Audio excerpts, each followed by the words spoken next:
Well, hello to the audience of the Dreams Portal podcast. Today's theme is the thing about symbols, because that's the first thing we do when we get up in the morning from that dream that we cannot explain. And we go straight into Google without thinking. Yes. So, in this conversation, my friend Abby Salinas from Crow Readings and Abby Salinas Crowology is joining me, as you know from other episodes. Abby's a light worker, specialized in astrology, card reading. She's a Reiki master and does intuitive readings too. You can find her in her Facebook page or in crowdreadings.com or in her YouTube channel, Ibby Salinas Cryology. Welcome, my friends. So let's talk about the thing about symbols. This is going to be so much fun. Oh, This is, especially. yes, this is because you're absolutely right. We wake up, we're like, what the heck did this dream mean? And for those who have never really delved into it and it's not a second nature thing, right away, there's Google, right? Yeah, There's exactly. Google. And as we've said before, dreams are up to first your own interpretation. And if you're really stunted or hit a wall, it is good to have a dream partner that you can bounce things off at. So that said, how do you want to jump into this? Well, I would like to tell people something that I learned from a clairvoyant and intuitive medium many years ago. When I will tell her my dream, she was like, symbols are about what they mean to you, not what Okay. is the common accepted meaning. So that was a valuable lesson to this day, because it makes sense. We have different upbringings, different places, and different life experiences. And like we have said before, all paths are valid. Valid. But talking about the difference in what a symbol means to you, I want to start with you and the symbol of your brand, the Ah, crow. the crow, the crow. Oh, the infamous animal, ave de rapiña, prey animal. To us, where I come from, crow is mostly a symbol of treason. Yeah, he does not have a very good reputation. My friend Uh-huh. Nana George was like, why do you have this symbol? In France, it is like this. And I'm like, well, back in 1988, I was living the dream of owning my own hot dog stand. It was always a dream of mine, and I loved it. And there was always this crow that would walk down right in front of our store. It would just walk down the sidewalk. And during that time, during the breaks in the day, I was reading all the Carlos Castaneda books, the Oh, yes. teachings of Don Carlos Juan. Castañeda, yes. Yes. So he, in his books, they had the ally of the crow and how Hmm. you could go into a meditation state and then become the crow, and you can find yourself in different areas of the world in other dimensions, merely take flight as a crow. So I would do a lot of these things. I also was into Silva, the Silva method, which teaches you how to jump from this dense body into kind of an out of body experience. So I would see this crow walking, and I would jump into the energy of the crow. And I Hmm. got so good at doing this that when the crow would take off, I felt from his point of view the taking off. And Oh, so I felt like he was there to teach me and to help me get through this work in this modality. So that's how I ended up with the crow. The interesting thing is that through all these years, this was back in '88. Uh, my niece was coming home from school. She was like 8 years old, something like that, 9 years old. And her father called me up and said, Ebby, there were 5 crows jumping around in the front yard. And Tania said, oh, poor Ebby, she needs to take care of herself. She's not well. hmm. Well, going to the dream symbols, there's 5 crows. The number 5 is a physical body in numerology. And it's Wow. also the number of conflict. And I said, oh, yes, I'm fine. What they did not know at the time, I had just come out of a doctor's office and for the first time was told, you have cancer. You need to go to a specialist because everything is pointing to that. And I thought, man, how did this girl do that? How did she pick up on that? And so what I would like to suggest to your audience is, whether it's you're having a dream and these symbols are there, or you're in a waking state, if you are in a situation that you're not understanding or would like more clarity, translate what happened to you in the day, in the event, as if it was in a dream. Do you get that? So let's say you have a hard day at work. Translate that event as if you had it in a dream, and then you can pick apart the symbolisms of it and the colors, the numbers that show up, all those symbols. Then you can have a different kind of perspective and awareness in your waking state, just like you would if you were translating a dream. Well, you mentioned color. Let's start, well, before we get into colors, because again, people jump to Google and see what the color symbolizes. I go by the colors that I like and don't like first. True.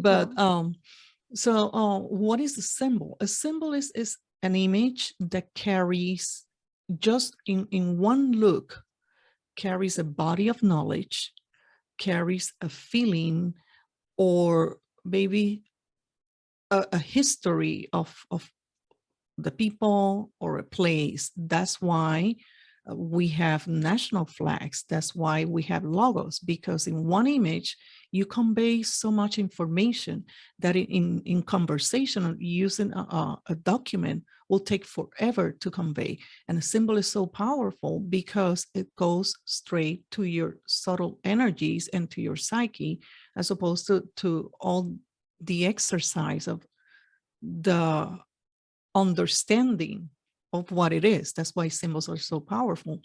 And in my crystal class, in the basic course, I teach how to program crystals using symbols, because they're powerful, and you have this, I mean, I know it's an exaggeration, but you're not going to hold that crystal like for an hour in your hands, but a symbol that has such a profound meaning to you can charge it faster. So that's why symbols are important. Now, after that clarification, and then the religious icons, of course, that's why they have all their symbols, because just one look at them, you convey everything that you need to the followers or to the believers. So symbols can be colors, numbers, animals, like we just started in the conversation, in this case, a crow. It can be an image that you create, or it can be an event. Event becomes symbols because of their meaning, like weddings, funerals, something that you do every day, every year, a birth. The planets have symbols.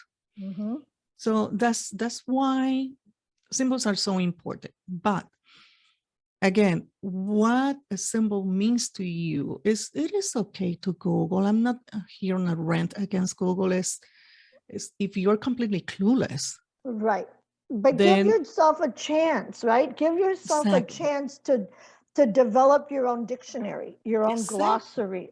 Your own glossary of terms and symbols. So you mentioned we started with animals, and animals is going to be another episode in this podcast, when you dream with animals. But let's start with the colors, because there's a reason why there are some colors in the symbols, and people have a negative connotation about black for many reasons. Black because the darkness, bad things happen in the darkness, and then you extend that to everything that wears black. I come from a culture that black is mourning. So you only wear black if you are in mourning. I grew up in the day that you have a close relative that died, and you put on black clothing for a year or so. Oh, as a see, symbol and the to show Mexicans, others. we're just 9 days. Yeah, it's a symbol of that. And another no, taking symbols, red. God forbid you don't send red flowers to a funeral arrangement. So to me, many years after, when I came working in the mainland,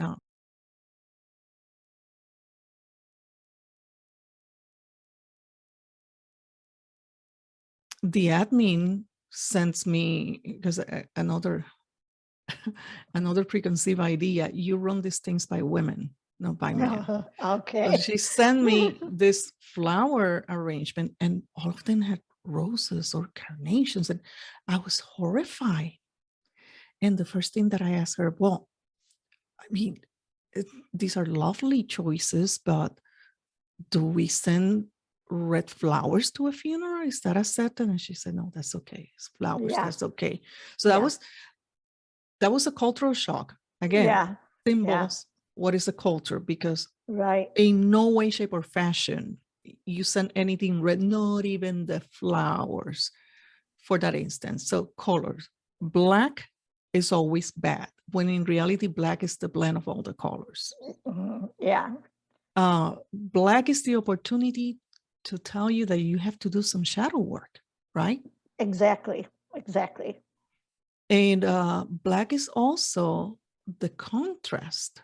You have your daytime, your awakened state, your time to work, and then your time to rest.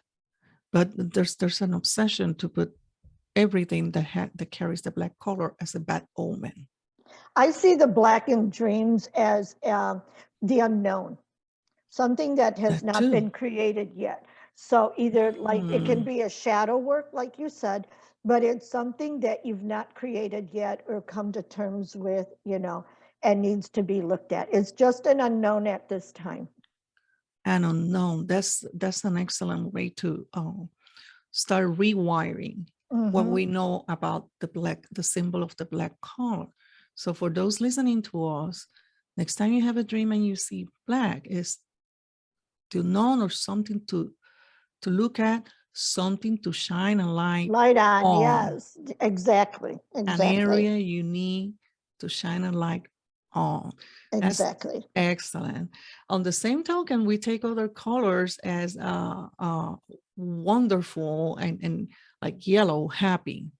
Is it? You know what I do with the colors? I tend to go with the obvious, yellow, happy, sunshine, Sunshine. what is it that you want to shine a light on? But I also look at it, depending on what's happening, as the chakra colors.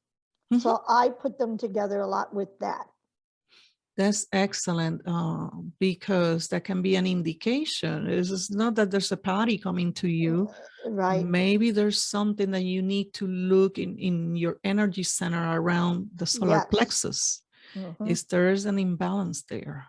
Especially because to me, the yellow is only if it's going to be on the outside, an external event. But if you have somebody in a bed, or if you have somebody who is breaking up with you, or in a hospital bed, and I see there's a lot of yellow that they're wearing, or I'm wearing yellow, which is rare, but I would look at it as more of a chakra thing I need to look at. Oh, that's excellent. I look at yellow as the color I don't use and I don't like. Yeah. I like it. I just don't use it. I don't know. There's something about yellow, and I guess symbols. I start thinking of decay. Because it's the turning of the pages when they were crispy white and then turning yellowish. Well, that's a different kind of yellow. It's not a happy yellow. Exactly. Exactly. So always that's the first thing that comes to my mind. My favorite color is blue. So that's, to me, when I see blue, everything is fantastic. Right, but if you're drowning, if you are drowning, see yourself drowning in water that is all murky and muddy, and then the water gets clearer and clearer into this beautiful blue. To me, water is emotion. Talk about symbols. For me, water's emotions. The emotions are all murky. They're all muddy, right? but at some point, clarity comes in. And now the water is a clear blue. Now, blue is also a color for mental activity, thoughts, the color blue. So while you have water as emotion, the blue is more of a mental color. Third eye.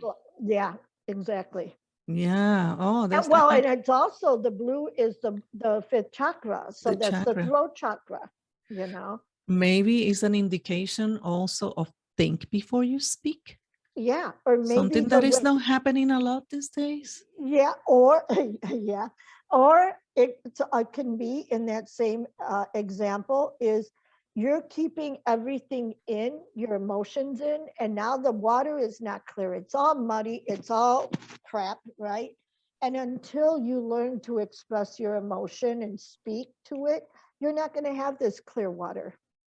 Oh, that's excellent. So that's another meaning also talking. Let's jump into events now with your example. Let's use that example and the symbol of an event, drowning. Drowning. Yeah.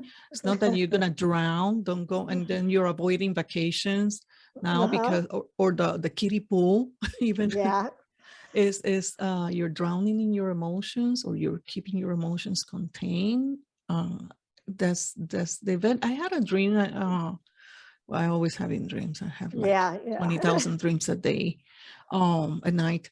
But I believe I told you this one that I was in a beach area, and it was probably a beach resort area because there were buildings by the shoreline, and I was by the water. For some reason, I needed to go back to one of the buildings. And then in that dream, I said, I just walked through the water. Like, who in the world does that? You know, you get out of the water, and you get out and walk on land to it. But no, I was just walking through the water almost knee high. I was just like, that is cutting.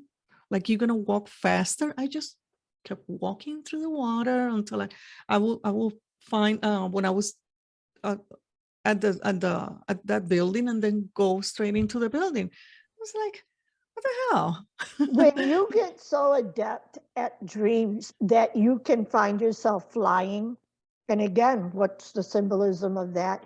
Or when you're walking on water, or when you're doing these amazing things like you need light, you just think it and it happens, you will have such a wonderful time in these things. I do not know how to swim.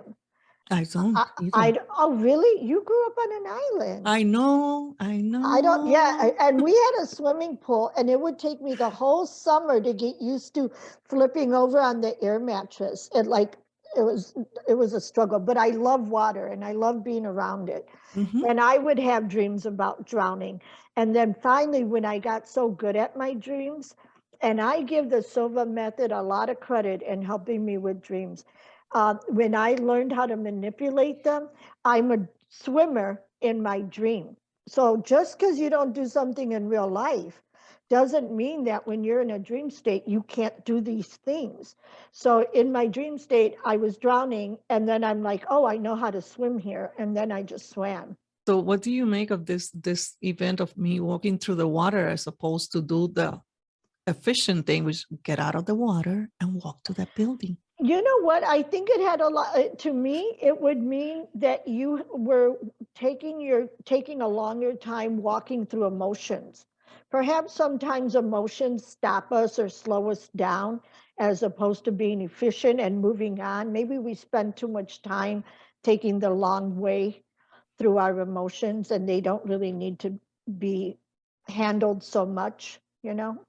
That's a good thing, taking the long way. Yeah. Well, you know, like in speaking of animals and symbols, let me throw a couple of things out to you.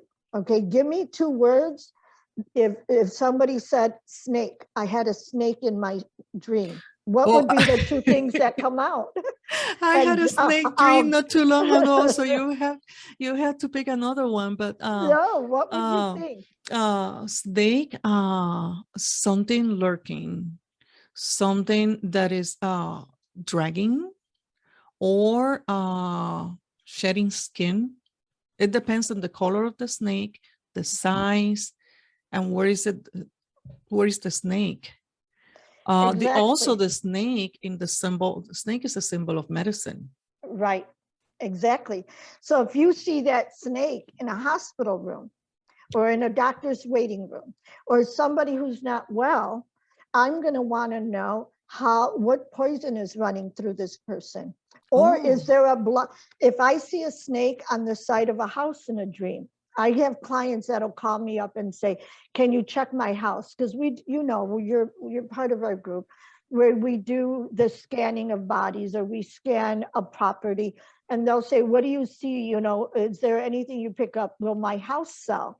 If I see snakes or a snake on the side of a building, a lot of times that means to me that there's a pipe that's going to be causing a problem, that there's water that is an issue on that side. And so I'll relay that. So look at all the symbols. What would a turtle be? Taking too long, being slow, or having a hard shell that you don't allow things to come into you because you have this hard shell and you hide from conflict. You pull your head in when there's so many different ways to look at it. Yeah, and the original myth of how the tortoise was created is this person that, there's a Greek myth for everything.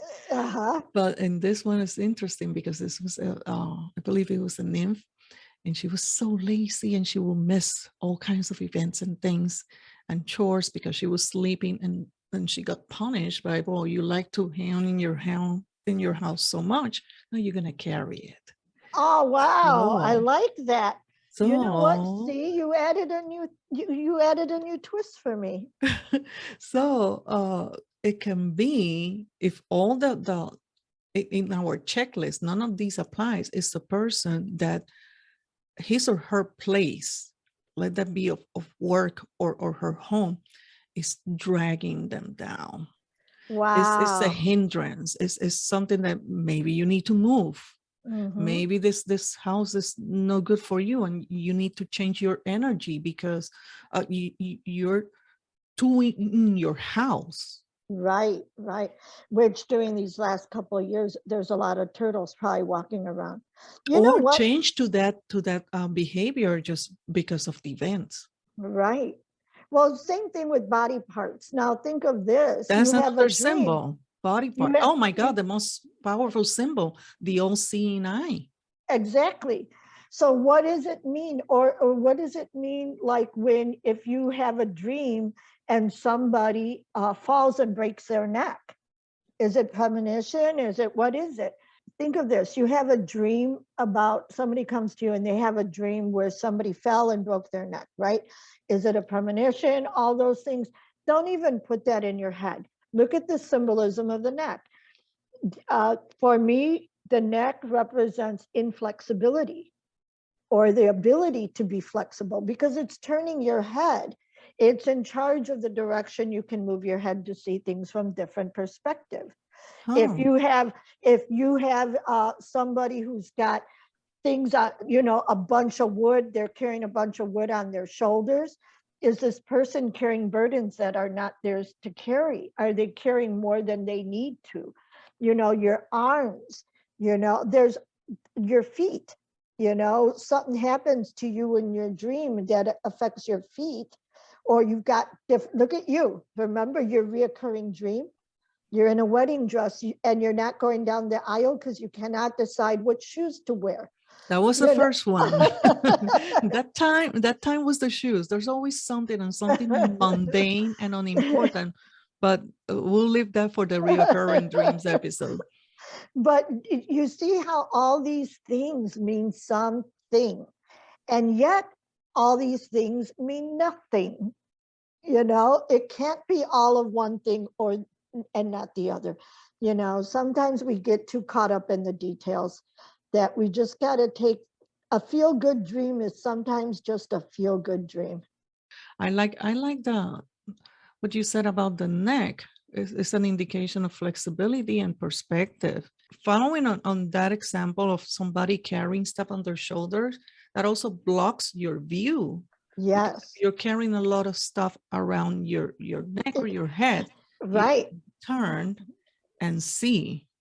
And the same thing is true. Again, I encourage your listeners, whatever you're dreaming, you can see these things in your everyday life. Translate them. Look at the colors, look at the numbers, look at the body parts, because as we go through, our mind is picking up all these symbolisms and how we feel towards these symbolisms. The other symbols that we started talking about a few minutes ago was numbers. First thing that comes up with numbers are people are going to try to remember their numbers because they're going to play the lottery with those numbers. That's the first thing, I believe. That's what I heard. The second thing, you start trying to come up with a date in the calendar. If it's an anniversary or it's a date of an event, or random numbers, you make it up to be an amount of money, but numbers have their own vibration, separate and together. Right. What are the numbers in our dreams that we need to pay special attention to? Pay attention to, are you alone? If you're in a room and everybody is congregated in one area, are you alone in another part? Are you in dreams that have other people? If so, is it just one other person, or are you finding yourself in a group? So if I see the number of twos in there, whether if I'm having a dream and I see animals go by in a pair, or two people, or two apples, anything that is glaring at me with the number 2, I know that has to do with me and one other person, a significant partnership. If I see the number 3 in there in some variation, in some form, that's communication for me. Ideas and communication, giving a creativity. If I see anything that's a 4, I know that the dream is trying to show me something more about stability. Think of a table with 4 legs. A lot of times I'll have dreams where it's a table with 2 or 3 legs, and I don't know where that 4th leg is, but I know it's supposed to be there. 5 is more of a health thing or strife for me, rules. 6 is love. So if I see 6, there's going to be some kind of change, either change in a job or a home relationship, but that's usually a joyful number. 7, when 7 and the color red for me go together a lot, because red is something that is drive, something that's motion and drive. And 7 to me is the chariot. So it's about controlling that drive and moving fast. 8 is justice, so there you go, bringing the balance of good and evil, black and white, right or wrong, just balancing things out. And then 9 is the overall hermit for me. So when I see that, it's a spiritual thing. What is it I need to let go of and unpack from my baggage to make more room for the light and spirituality to be more what I carry with me than the 3D dense, baggage that is so unnecessary because you're living in the past. Why do I need to carry so much from my past, So it's very interesting what you're saying, and to our audience is what you're saying is it's not about seeing the actual number, is pay attention to the groupings and how many of each are you seeing in the dream. I have a program, like when I go into a dream, if I am not liking it and it's a stressful dream, I am programmed that no matter where I am, an elevator door will open and I will step into the elevator, and there's only one button, and that button is 638. And 638. That's the number I use. And I push that button and I will go home. No matter where my home is, I will go to the home of my childhood. That was my safe space, or my home I was with my partner. And so I get, no matter what happens to me, That elevator shows up. I get on, I push one button, 638, and it takes me out of that situation. Again, another meaning of numbers in an address, what that address means to you. Exactly. Don't start Googling address in your neighborhood with the number that you dream of.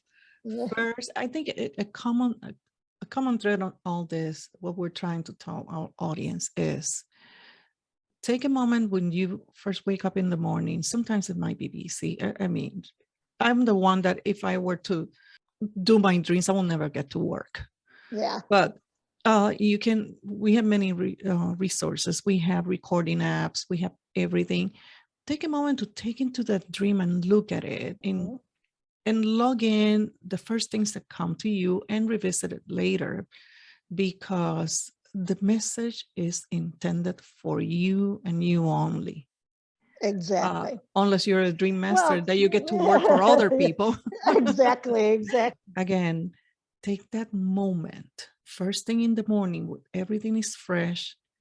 Don't judge, don't think about it, just log it in, and especially log your emotion towards that dream of or event.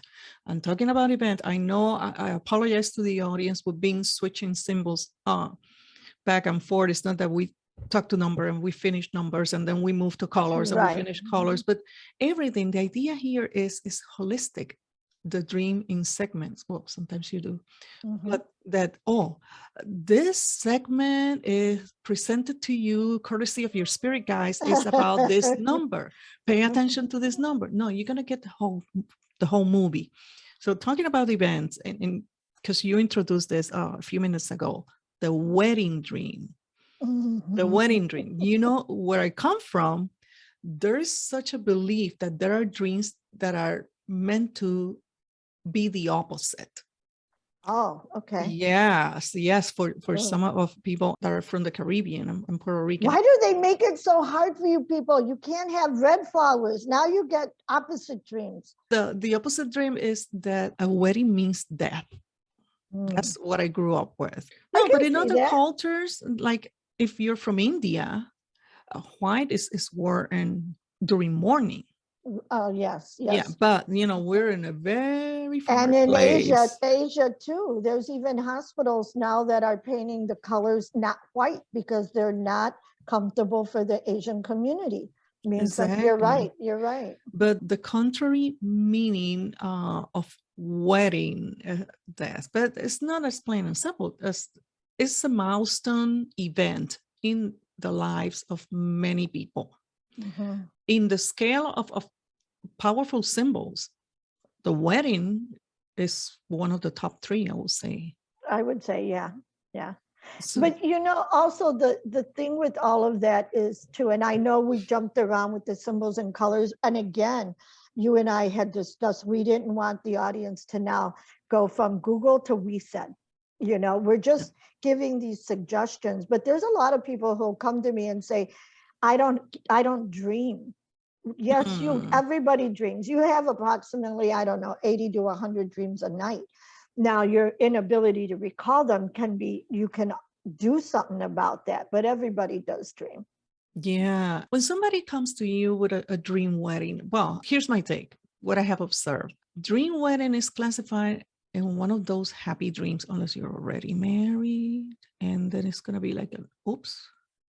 Probably somebody comes to you with a wedding dream, and it's not the groom or bride to be. How will you guide this person to interpret that dream? Because I know you're not going to interpret the dream for them. Right. What do you mean by it's not the bride or groom? Like they're getting married and it's not who they're with? Yes.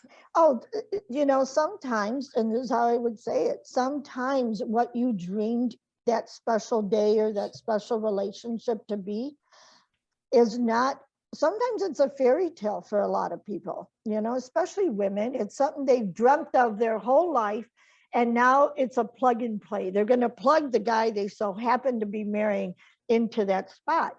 So sometimes I'll bring that up. Could it be that it's not turning out how you thought it would?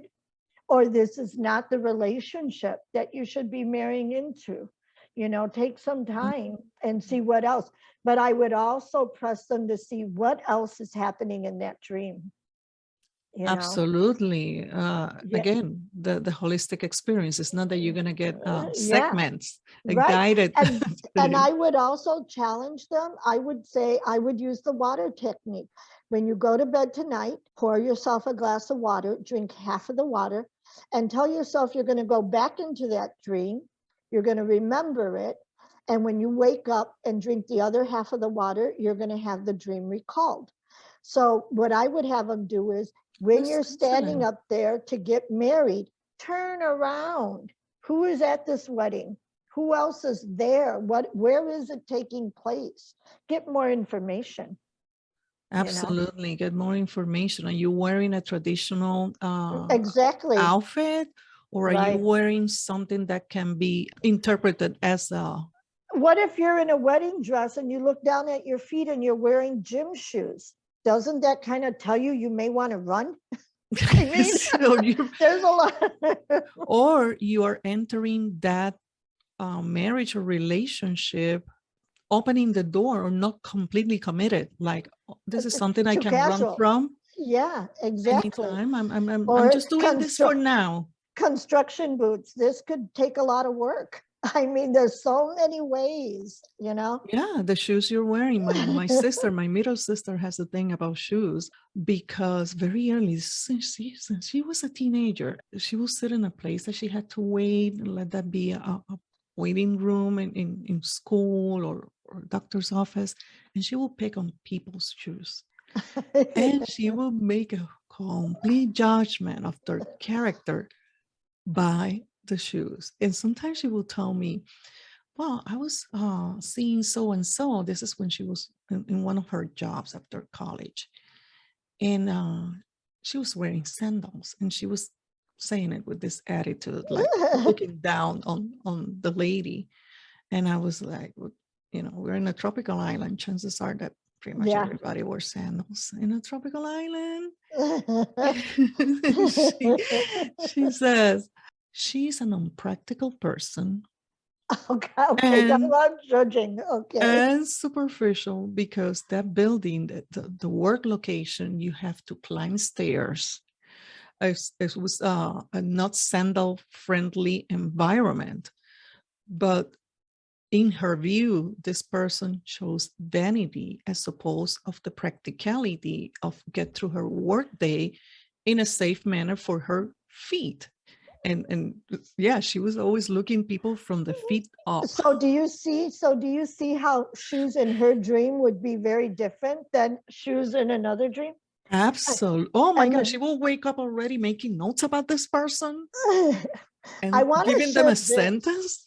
Well, let me finish this segment before you share. Please allow me this, because she was so set. She is so set on shoes that in one of my jobs, because she will make a differentiation of people, and this goes for men and women. She will adjust, and then I will tell her, but I wear construction boots. And she was, no, but that's a job. That's not your choice. That's the place. It has to be the shoes you choose. So she was so into that many, many years after, I had this boss, because she will make the distinction, as I was saying, that there's a difference between the slip-on shoe and the tie. And I had this boss, an older man, impeccably dressed always, and he will wear tie-down shoes. And I was like, ooh. This is somebody that you have to be at the top of your game with, because, and you know what? I only worked for him a year because I moved into another location department. But this was the kind of guy, and I'm doing some justice to my sister here. This was the kind of guy that no matter what you will work on, a paragraph, a document, or whatever, he will review it. And he will always find something you miss. And then I learned that back when he was a young man in the service, he was a submariner. I had other managers that were submariners, and these people are into details, everything they do. has to be perfect, because you know what? Okay, now You think of this. cannot order air when you are thousands of feet below. Now, what did I tell you? Pretend what you saw in your living life as if it was a dream. Mm-hmm. So here is if you would have seen him in the submarine, the interpretation there would have been, this man goes deep. He goes below the surface. Oh yeah, he goes deep. Yeah. See Oh, you know what? Yeah. That's a good one. That's a good one. Mhm. So my sister is not too far off with her No. appreciation of the shoes. So please do share. We're going to tell me I don't want to continue, because people are going to find out where I work and who. I know, right? That's funny. So I read cards and your sister reads shoes.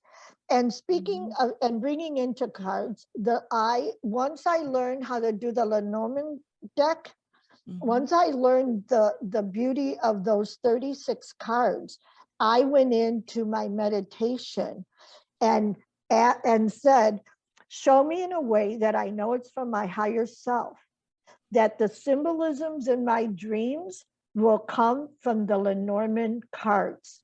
So when I see a fox, the fox to me is employer or employment. When I see the whip, it's something reoccurring or anger. I use the symbolisms of the cards in my dreams. And so in my dream state, I reprogram that. And I've been doing this since 2009. So it works so much easier because I don't have to interpret, and all that. It's as if I'm throwing cards. That's why I'm so fast and can make that transition between reality and dream state. And if you do that, we tell them how we want the information to come to us so we can understand. Yes. They don't tell us, we tell them. They work for us. Yes. As you and I are constantly reminding them. Yeah, reminding them. Yeah. Oh my God, that's so true. And you bring in the Lenormand and the symbols of the Lenormand is another reminder. As I was saying at the beginning of this episode, I have a lesson where I teach how to program. And yes, if you feel some affinity in the cards, if you're into cards, I always tell people my first love was card reading, tarot. Yeah. But with time, I have opened up to oracle cards. But back in the day, I was a purist, and it had to be tarot. But there are some symbols in the tarot that it doesn't have to be the major arcana. It can be like the Six of Cups. I don't want to say the nostalgia, because you can build that moment anytime. The happiness of the two kids in the garden. And that image is powerful to many people. And if you're working on manifesting something, you're going to use crystals. Hold that image, that symbol, and charge your crystals with that. Because that image right there, it conveys so much happiness. Like the Ten of Cups too. All the big picture, right? That big home life, family life, happiness. If you have troubles putting together your idea of what you want to manifest, and I know that the topic of the podcast is symbols, it's dreams, but this is a dream, the dream of happiness, the dream of wishes come true. So take one of those cards and use it as your symbol to charge, or to allow to open a channel for that communication to come in, to give you the guidance of how you can get to that manifestation in the path of least resistance. True. Really look around your dream. Take it in. Take it in. Yeah. Oh, and one more thing. When you see an animal or even an inanimate object, I was taught a long time ago to ask them what they want. Ask what they represent, because in a dream state, an animal or even an inanimate object will tell you what it means. They'll either speak in your language, or if it's a book, you can open it up, and right there, that page you open up to will be your message. Communication is everywhere in your dream. Absolutely. Like you hit the key with that. It is up to us to become better communicators and to get a better understanding of the communication that coming from that side, because it's really coming from ourselves. Right. But Abby, this has been fun. I know that this is a subject that we can talk for hours, because again, symbols are endless and so many views, so many possibilities, so many paths, and all paths are valid. That's right. Thank you. Thank you for joining me, and to our audience, thank you for being with us. Stay tuned for another episode of the Dreams Portal podcast.